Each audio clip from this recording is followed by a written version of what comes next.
And welcome back to episode 9 of the Orlando Solar Bears PuckCast. Jesse Liebman here alongside Solar Bears forwards Taylor Thompson and Hunter Fegis. Guys, thanks for joining us here. It's a playoff edition of the PuckCast as we are already past round 1 and heading on to the South Division Finals after a big weekend in Charleston.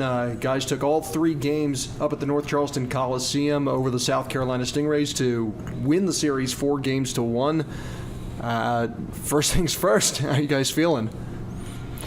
Body's a little beat up, but it's nice that we were able to finish the series in 5 games just to give ourselves a little bit of rest. It definitely gives us the advantage going into the next series, considering that they played a best of 6, so they had a few more days of work to do. And for us, I think the biggest thing was just to heal up our wounds. It's never easy playing in the playoffs. You take shots to the ankles, shots to the, anywhere on your body, and, you just got to make sure, you heal those and make sure, you're not going to feel 100% by the second round, but you're going to make sure you're feeling top notch by that point. Honestly, I must not have been going to the right areas because I feel fine after that series. I thought it was a pretty easy series, not to jab at South Carolina or anything, but that was a pretty easy series, I thought. And maybe I just wasn't going to the corners or anything. Wasn't involved in the play. Well, the two of you guys certainly were finding ways to get on the score sheet in the opening round, especially up in Charleston. I think 3 goals in the first round for you, Tomer, and then Fege, 4 goals since rejoining the team, including I still can't get over the double overtime longest game in Solar Bears playoff history, and then you just Michael Phelps it into the neutral zone for the celebration. I mean, walk us through that. Honestly, I was to go back a little bit to what Tomer said. He felt fine, but I think I played more in that double overtime game than I did, the past 5 months combined up in the American Hockey League. But that was a hard game to come back to for my first game back. I think. Everyone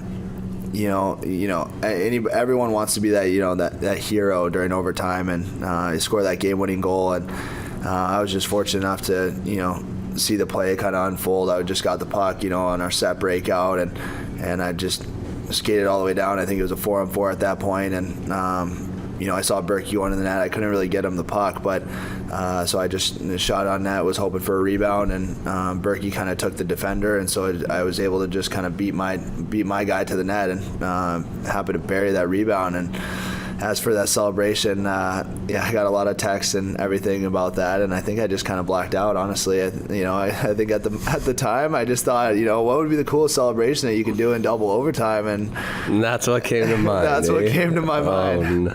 Honestly, that was a great goal, though. A great goal, maybe one of the worst cellies I've ever seen. Those are your thoughts about the celebration, huh? Oh, yeah. Great goal, though. That was really unreal goal. What would you do for a double overtime winner? I don't know. That was tough to see. That I was so fired up, though I didn't care. You just put your hands on me and Berkey looked at each other after. We're like, "Can we talk about that celebration for a second?" Unreal goal. We did admit that it's unreal. But huge to have Peach back though. And then, of course, Orlando taking Game 4 on Friday night, Saturday, and just, putting the nail in the coffin, so to speak, a 5-2 win over the Stingrays. 2 goals for you in that game. You sealed it with the empty net goal. Tomer, you got things going in the first period with to break a 0-0 tie. It really seemed that after that double overtime victory last Wednesday, Orlando really was in the driver's seat after taking a 2-1 series lead. Yeah, I think after that overtime win, that's going to deflate a team big time. That was such a battle of a game. I think that was the turning point of the series right there. 100%. You're so tired after that, you just deflated. And once we got the first period, I think it was scoreless the next game. And once we scored 1, then we scored 3 that period, and I think we just kind of had a breather once we got that first goal. And after that, we were kind of on cruise control a little bit. I think everyone knew in the locker room that going into that double overtime, we couldn't lose that game. I think it was our backs were kind of not necessarily our backs up or against the wall, but we kind of knew that was going to be the turning point of the series, and it was going to be exhausting it was going to be kind of like an exhausting series from that point on. And I don't know about you, Tomer, but I felt pretty. I was feeling the effects from that double overtime game and the next game as well. No, yeah, it was a tiring game. The legs were tired, but yeah. As far as like getting banged up, like even like the bumps and bruises, like I don't know, it was just a very it didn't seem like a grind of a playoff series. I think I don't know, in my opinion, I think last year's series against South Carolina was a little bit more grueling than it was this year. Yeah, you're right. Well, keep in mind, last year you had 2 overtime games, both at home, in that series victory last year, the 4-game sweep. Yeah, but they also played way tougher. Like, they finished way more hits, I thought. South Carolina not having, like, Joey Leach, their captain there, I mean, he might not be the most skilled individual, or, he's not going to be the one taking over games, but as a forward, you definitely, you're aware of him being on the ice. You're aware of him because he throws cross checks at you. Yeah, no slashes. free passes on that guy. Yeah. Especially going to the net, it's not easy. A young blue line for South Carolina with the absence of Leach, and then after the series wrapped up in Game 5, we had the post-series handshakes. One guy that we noticed, Patrick Gall, I think he announced after the game that was it. 7 years, all with the Stingrays, but hanging him up. I'm pretty sure Gall's a guy that's almost universally respected throughout the league for what he means, or he meant to that organization. I mean, what can you guys say about him playing against him? Probably, I would say Orlando played the Stingrays in the last 2 years a combined 20 times in the regular season. Probably saw quite a lot of him. Yeah, he's a hard-working centerman. He's skilled. If you're in anywhere for 7 years, I think he said, that goes to show a lot about the person you are to stay on one team, especially in the East Coast. There's a ton of movement throughout this league, and to stay in one team for 7 years, that's pretty impressive. I think he's kind of like Tomer in a sense. You know you're going to get from the guy. He's reliable and just the best. You can't get much more.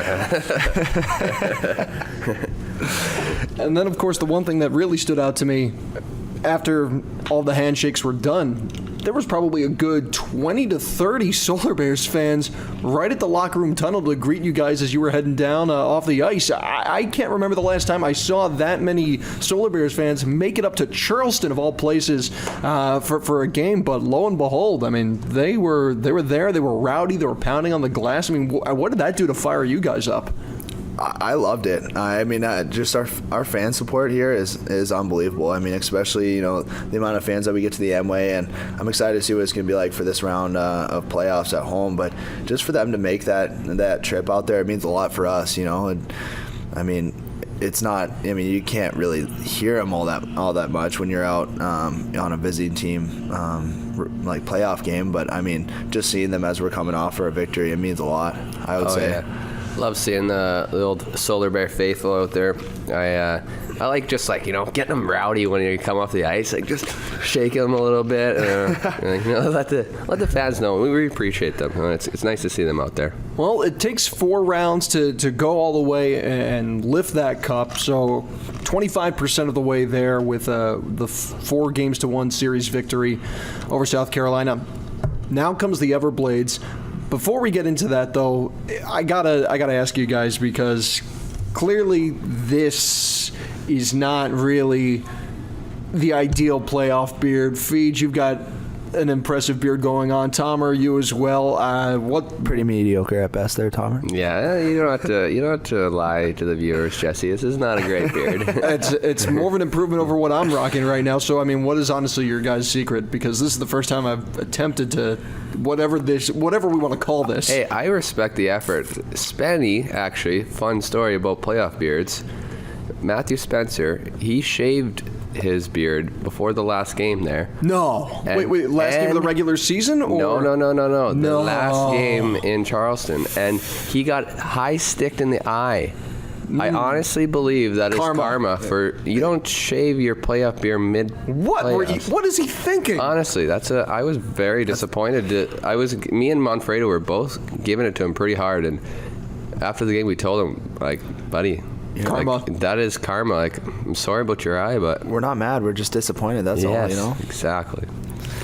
But now, hey, that's a learning curve for anyone listening. You never shave your beard in the playoffs. But what's your secret, though? Because this is impressive. Well, I listened to Manfredo's, I think, interview. I think it was about a few weeks ago, maybe a month ago. It was just, you got to start it before anyone else has a chance to start theirs. So, but the real story is actually, when I was up in Manitoba, we would go on like a 2 or 3 week road trip and then come back home for two weeks or whatever. And so when I was on a road trip, I never shaved it. And then I was like, well, maybe I'll keep it going. I met this barber in town, and so he would like trim it up for me. And then I was like, maybe I'll just.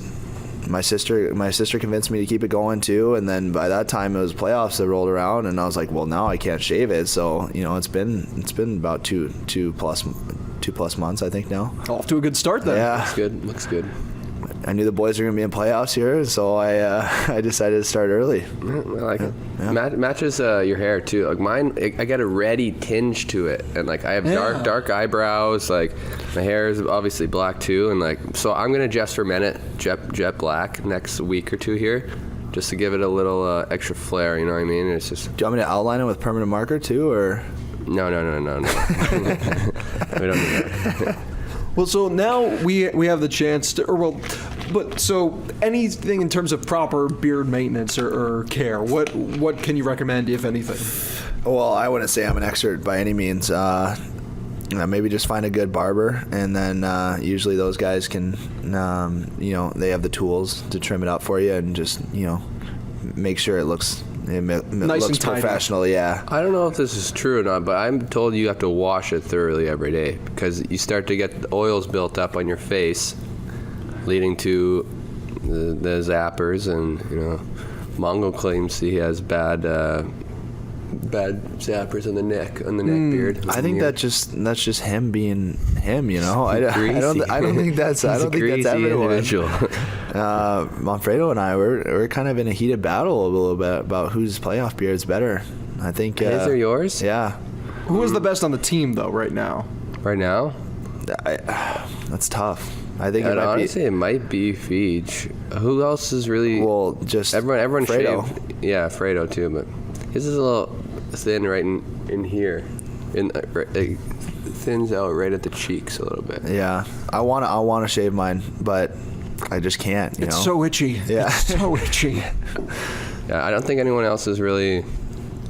Donnie will be able to, once he has his coming in hot and heavy. He grows good facial hair. Berkey has a good one.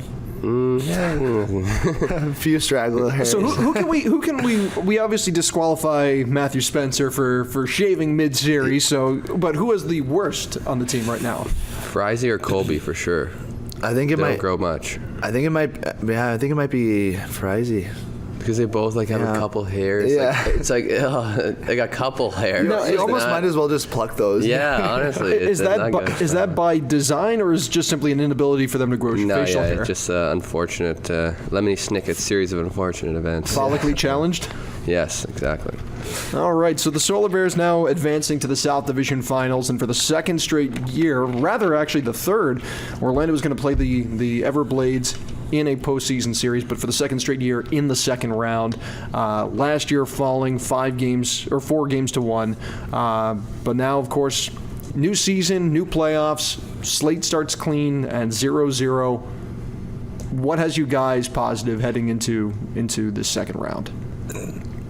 Well, throughout the regular season, we did fairly well against them. We've won in their barn, won in our barn against them. Like, we know we can beat these guys. So yeah, but you can't. I don't know. I think a big thing for us is we can't take them lightly because during the regular season we had a good record against them. But they also have the return of John McCarron from the AHL. They also have Justin Auger, who was out with a concussion for quite a few months after taking a puck to the head.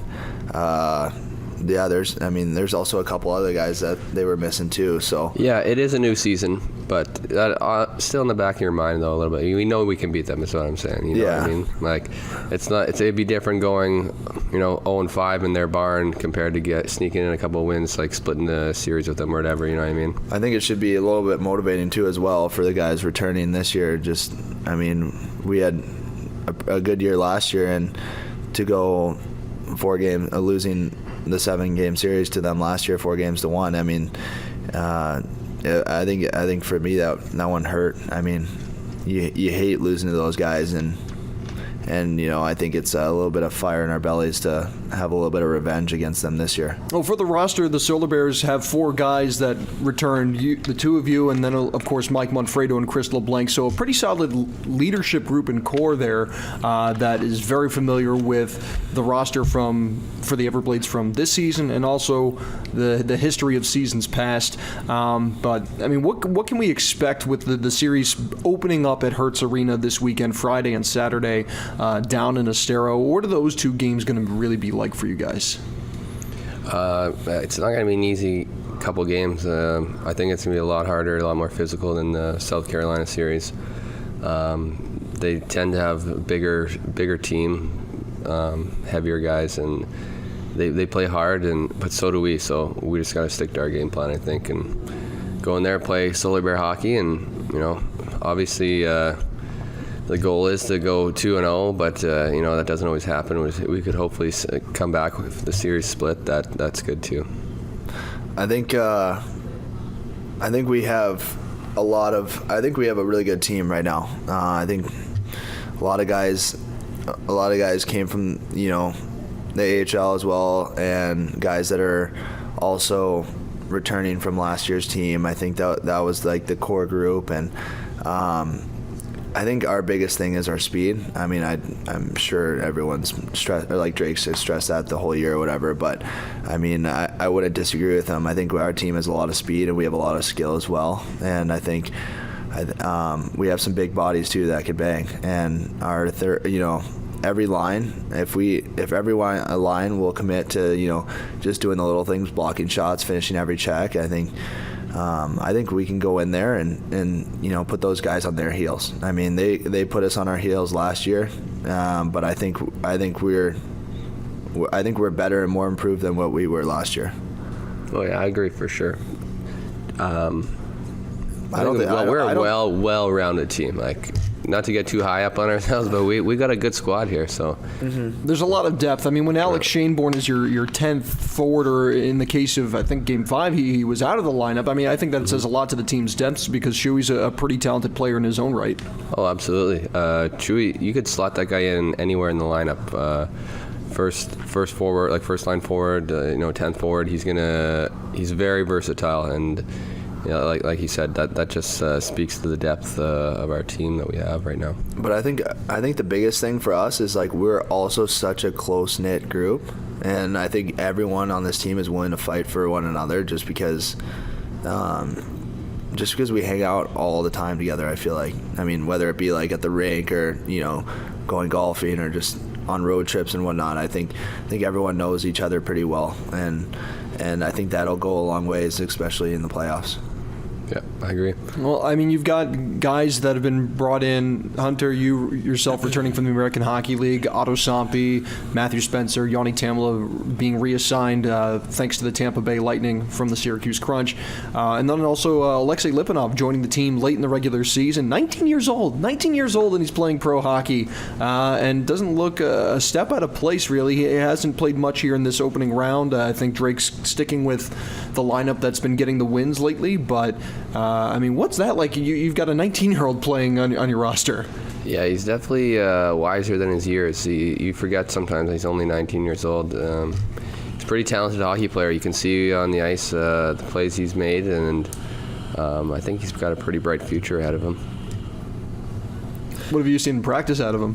Practice, I mean, I would agree he's very skilled. He's smooth out there, and I'm excited. I mean, I haven't seen him in a game, but I'm excited to see when he gets a chance what he's able to do. We're talking about playoffs right now, the Stanley Cup Playoffs going on. I think a lot of people probably stunned, shocked would be appropriate words with the Tampa Bay Lightning after the regular season that they had, 62 wins, tying an NHL record, getting knocked out in the first round to the Columbus Blue Jackets, a team that hasn't typically garnered a lot of respect in postseason circles. That's their first ever postseason series win. And Columbus heading on to the second round, the New York Islanders knocking out the Pittsburgh Penguins as well. I mean, what have you guys seen out of the Stanley Cup playoffs that's really turning some heads? I think, honestly, I'm pretty shocked with just everything at every level with playoffs right now. I mean, you look at the Tampa Bay Lightning, they got kicked they lost all 4 straight, and then you look at the Penguins, they lost all 4 straight. They both had unbelievable records during the regular season. You look at, you go to the American Hockey League, you look at like Syracuse, and I think Charlotte as well. They were one of the top 2 teams in the American Hockey League, and they're down 2-0 right now. And it just goes to show that when you make the playoffs, anything can happen. I think for the Tampa Bay Lightning, I think they were honestly maybe a little nervous to play. I mean, I would have probably been a little nervous to play the Columbus Blue Jackets as well with what they did at the deadline. I mean, they weren't necessarily slotted in at a playoff spot come the trade deadline, but with all those accusations they got, like they had to fight and claw for their playoff spot. But once you get in, I mean, it's a fair game. It's their record's 0-0, and then you just go from there. I mean, I think, what is it? I think maybe around 2010, 2011 or something like that, when the LA Kings used to be really good. Like, I mean, they got in. I think they were the 16th. They were the 8th seed, and they swept Vancouver in the first round on their way to winning the cup. Yeah, I think I don't think anyone expected them to win it that year. It just. Well, fun fact there, I took LA Kings in my draft, loaded up with the entire team, and they won the cup. A lot of cash money my way, I'm a sports guy.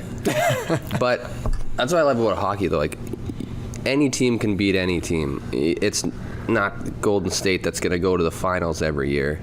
Like, it's like Tampa Bay just set they set a single season record, tied the single season record, and they're out in the first round, 4 games. Like, it's unreal. Well, I think that speaks to the parity that you have in the NHL and even down in the ECHL. We were talking just how much of on the ride over here, just how much of a grudge match the entire division is for the regular season, and from opening night to the end of the season, nothing is guaranteed, nothing is certain, and every game meaningful. At least in the South Division in the ECHL, where you could have had any one of the 7 teams jockeying for a playoff spot down the stretch. Mm-hmm. Yeah.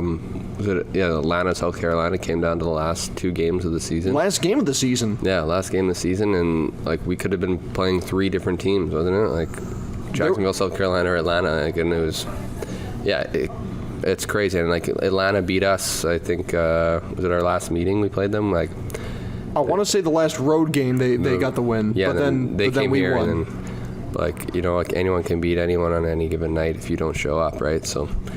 It's it speaks a lot to the competitiveness of the league. But you look at, I don't know. When I looked at the Tampa Bay Lightning, they have not faced any adversity like their whole season. Like they lost like 15 games, and like 15. I don't know the exact number, but I mean, like to play a team for potentially 7 straight games, like you're gonna have to face some highs and lows, and like each and every day that other team is going to be watching video. They're going to be like watching how their goalies look on tape, like where to shoot, anything how that to could attack, give them an advantage. Anything to give them an advantage. And like I think that kind of comes down to their core players not making the adjustments, not making sure their team was prepared each and every day. I think you look at I don't know. I think it's I think it's tough. Like, I mean, I look at when I was getting recruited for college, and you look at I remember I'm a 94 birth year. I remember there's this guy named Ian Spencer. He was the first kid ever to commit to a college when he was 14 years old. So he was like 9th grade in high school. I think you see so much success, and then by the time the season's over, or like by the time you're about to go to college, like that kid never made it to Division I. He was supposed to be the most sought after prospect, and And, I think he got so high on himself that, there's so many distractions and so many other things. I think that kind of happened with the Tampa Bay Lightning as well. Can you speak from any personal experience on any teams that you might have played for in the past where a similar, scenario played out, where you had the team you played for experienced a pretty significant upset? Not personally. I don't know. No, not personally in my career so far. What about you, Tomer? I haven't had any upsets, but my last 2 years of junior, we won the league, and then my last year we won the national championship. And when you win, oh man, it's the greatest feeling. It's like, I don't know, it would be like having a drug addiction. You just want to win and win and win and win and win. Once you win once, it's the greatest feeling of all time. And I think come playoff time, when you have guys who win, I know I talked with Holtzy, he's won. A couple other guys have won in juniors, and they say it's everyone says it's the best feeling. And when you come back to playoffs and you have guys who know how to win and guys who are hungry to win, just because you haven't won before, doesn't mean you're not going to win. You know what I mean? Right. But it is hard to win, and you got to be hungry to win and know how to win. And I don't know. It just speaking on winning, I think it's unreal. I mean, you look at the Tampa Bay's roster. I don't think they had anyone that's really won the Cup on their team. I mean, I don't know if you can think of anyone that's won the Cup, but they don't really have that experience, how hard it takes to make it and to win the Stanley Cup. I mean, you look at why Pittsburgh is obviously they lost 4-0 this year, but I mean, you look at years past, but they fought through so much adversity. But I think it comes down to their core group of players, and they were able to share it to their younger players, because obviously they're not going to have the same team every single year. And I think that was a big thing why they've had so much success every year. Yeah, that's a good point. Your older guys like Sidney Crosby, Evgeny Malkin, those guys have all known how to win. Letang, and then you have your younger guys like Gensel, and when they had Sheary there that one year when they won, those guys were hungry to win, and they also had those guys who already won, showing them how to do it. But you look at Phil Kessel when he came over from Toronto, he's never won a Stanley Cup before. He has so much skill, just like the Tampa Bay Lightning have, but those core group of players like Crosby, Malkin, and Letang, and Fleury, and at that time they brought him in, and I'm sure they showed him the ropes as well. I mean, or just kind of told him how this is gonna be. This is how hard it's gonna be. I don't think you ever understand it until you actually go through it. I would love to see Orlandi if we won the Kelly Cup. Oh, I would hope it'd be bumping. I have to imagine it would. You probably would never have to buy another drink in this city for as long as you live. A couple barley sandwiches my way. Well, I mean, you're talking Gringos tacos for everybody. You're talking about Pittsburgh and their experience and them knowing what to win, but of course they get swept out by the Islanders, who have had an impressive regular season in their own right. I mean, you think Jim Rutherford and the brass in Pittsburgh starts to blow up that roster for the Penguins, or they keep everything as is? Tough to say. You think about how long the NHL season is. What, 82 games? 82. 82 games is a lot of hockey games, man. And then going into playoffs too, those guys have gone deep into the playoffs for a lot of years now. I think they just got tired. You can't keep playing that many hockey games for that long. Well, did you see that exit interview with Sidney Crosby? No. What he said, he was they asked him if he was going to go play in that World Championships over in Europe or whatever, and he was just he's like, no, at my age, I've played a lot of hockey and with very little rest, and I think at my age I got to focus on recovering and taking care of my body, and I think that'll go a long ways, especially for next season as well. Oh, for sure, man, absolutely. Because they're playing at least till middle of May and end of June almost every single year. And you start in October, man. Preseason's in September. Yeah, preseason's in September, and that's a long season, man. Oh, I can't even fathom it. Yeah, I think I only got in 50 games this year, and you get bumps and bruises along the way, and some guys play 70 to 80 games. they play the whole time. You know what I mean? Like they get a couple games they miss like from injuries, but like that's a lot of games. We play 72 down here, and they play 82 up there. That's 10 more games. Yeah. Like for me, I tell people this all the time. I think for a professional hockey player, it is so. The months of like March. Like end of February to in March might be the hardest month. The dog ever. Days, yeah. There's that stretch, yeah. Because like I think for me, like you start the hockey season like October it was like October 7th or something down here. I think that was the first preseason game, yeah. So you start October 7th, and like for me, I try to break it up, things to like look forward to. So obviously we don't get a break for Thanksgiving, but you kind of like look forward to Thanksgiving, okay? Like it's just one of those holidays. And then after Thanksgiving, then you look forward to Christmas, and then then you got All-Star break, and you get a little bit of break there as well. And then after All-Star break, you don't get anything till the end of the season. So I mean,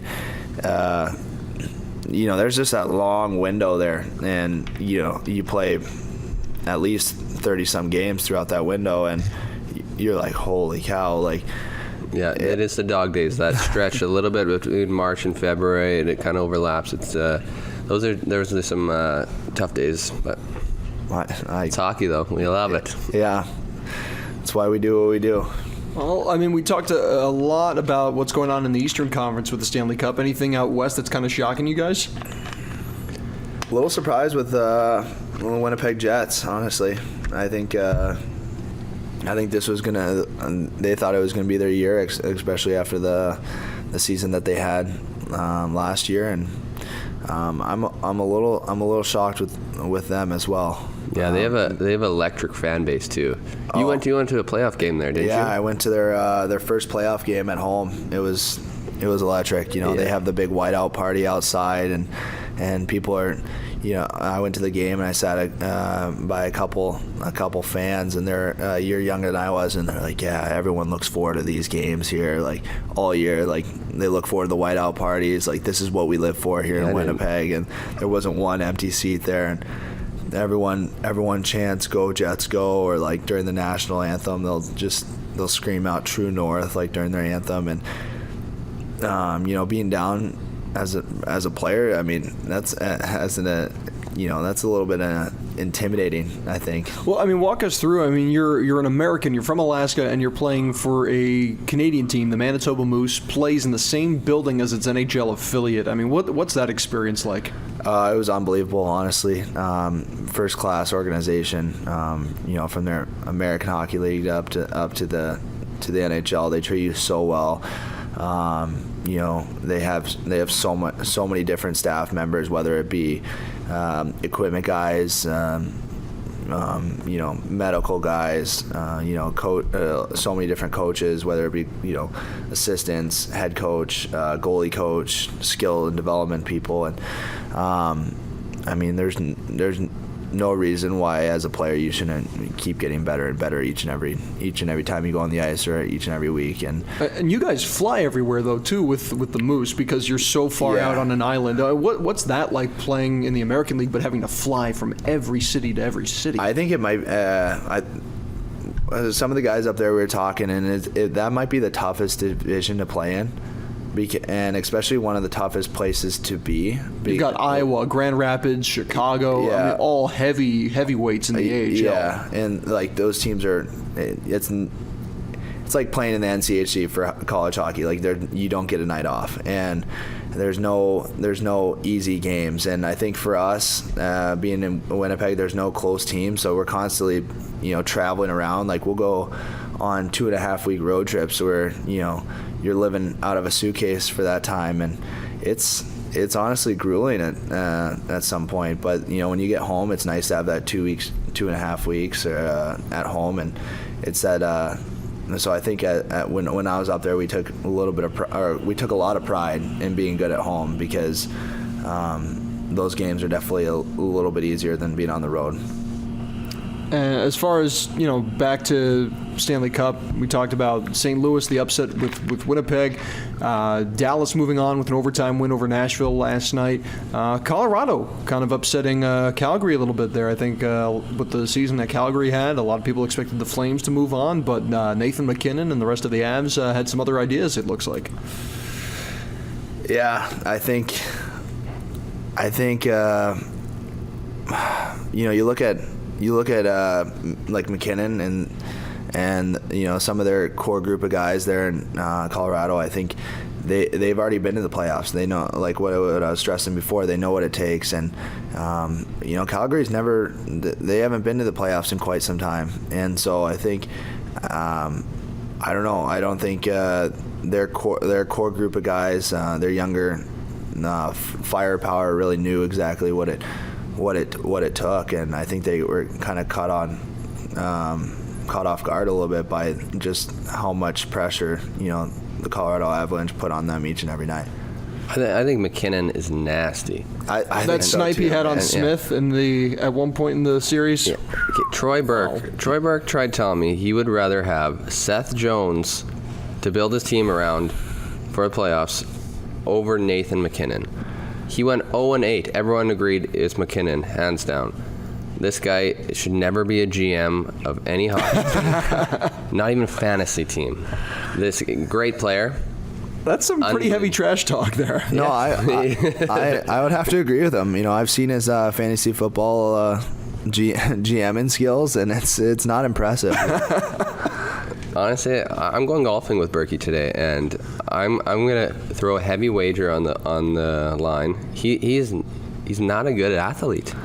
He's just not. He is a great hockey player, but away from hockey, Troy Burke is not an athlete, and he's competitive, so he thinks he can win. You were just trying to stir the pot here. No. Is that a smart thing to be doing come playoff time? Facts. Oh, yeah. You got to face some adversity, Berkey, and we're coming at you right now. We'll have to get him on for a rebuttal at some point with these next few weeks. Yeah, it's actually hilarious, though. I mean, I honestly... I see where he's coming from, though, with taking Seth Jones over McKinnon. Seth Jones is nasty. He's nasty, but Nathan MacKinnon, come on. But at the same time, I don't think I could pass up Nathan MacKinnon because he was on my ultimate frisbee team at Shattuck. I went to school with him for 2 years there, and I bonded quite a bit with the guy. I threw him a few frisbees, and he was actually my next door. He lived 2 doors down from me when I was in the dorms. Oh, yeah? Shattuck, yeah. Good guy? Yeah, good guy. There you go, a little personal stake in there. Yes. Yeah, so gonna have to side with you on this one here. Your buddy Nathan. Yeah. Final thought rounding out the Western Conference Stanley Cup playoffs. We've got a Game 7, Vegas Golden Knights, San Jose Sharks. Tomas Hertl with a shorthanded double overtime beauty of a goal the other night against Marc-Andre Fleury. That series, that's shaping up to be quite the series out west. Didn't they meet in the first round last year too? Vegas and San Jose? So did Boston and Toronto. Yeah, I bet all my. I shouldn't be a GM. I bet all my. I loaded up with Toronto last year. I thought they might be a sneaker like my LA pick a few years ago, but the Bruins just had other plans. But I would like to see Toronto get by in that series. I think they got a good team, and it's kind of electric around. Leafs Nation is just ridiculous. Everyone, if the Leafs lose, there'll be riots. I bet jerseys burned. Yeah, I would have to agree with you there. But I think going back to what you said, I think San Jose. I think this is their year. I mean, if they want to make a far push, this is the team that they need to go with. And I think they're realizing that this might be one of Joe Thornton's last years. So I don't know how much longer he's going to be around, but man, he's the catalyst for that team there. I think he kind of pushes. He's like that father figure in the room, Yeah, it's hard not to root for Jumbo Joe. Yeah, that guy's a legend. But at the same time, I mean, how can you root against Marc-Andre Fleury? Honestly, man, he was the reason I started cheering for Pittsburgh when he came in the league with those yellow pads. Oh yeah. They're hot. Real hot. Bright yellow. Yeah, and then he's nasty goalie, man. Like, it's hard not to go with Murray after he's a young guy in Pittsburgh, but Fleury's obviously he's a stud too. You have to wonder whether there's a little bit of buyer's remorse there in Pittsburgh now, seeing Fleury, make that run to the finals last year. And I was so happy. I was wishing they would have won, man. I would love to see him lift the cup. He would have got the Conn Smythe too, for sure. Guy was nasty in the playoffs last year. Where are they playing tonight? Where is it? Game 7 for the Knights is going to be in San Jose. In San Jose? They were talking, and that's on the other side of the coin. You had Martin Jones. Everyone was saying, Martin Jones, he has never won in Vegas, and, it's going to be curtains for San Jose. They're going to get knocked out, and then lo and behold, he ends up, making some pretty key stops and forcing a Game 7 back on home ice. So, kudos to him. Yeah. I agree. I think that's huge for them being at home for that Game 7. But at the same time, I don't even know who to pick. It's such a high scoring series. They have so much firepower on both sides. I think it's gonna be a real fun game to watch. Yeah, I honestly don't know who I'd go with either. You could just play rock paper scissors and try and guess for a better chance. I'm not really much of an analytics guy, but that's what hockey is nowadays. You look at, I hate to go back to the other series, but you look at St. Louis and that Winnipeg series. Somebody's told me a stat that St. Louis is first in both categories when it comes to generating shots in the slot and the least amount of shots in the slot.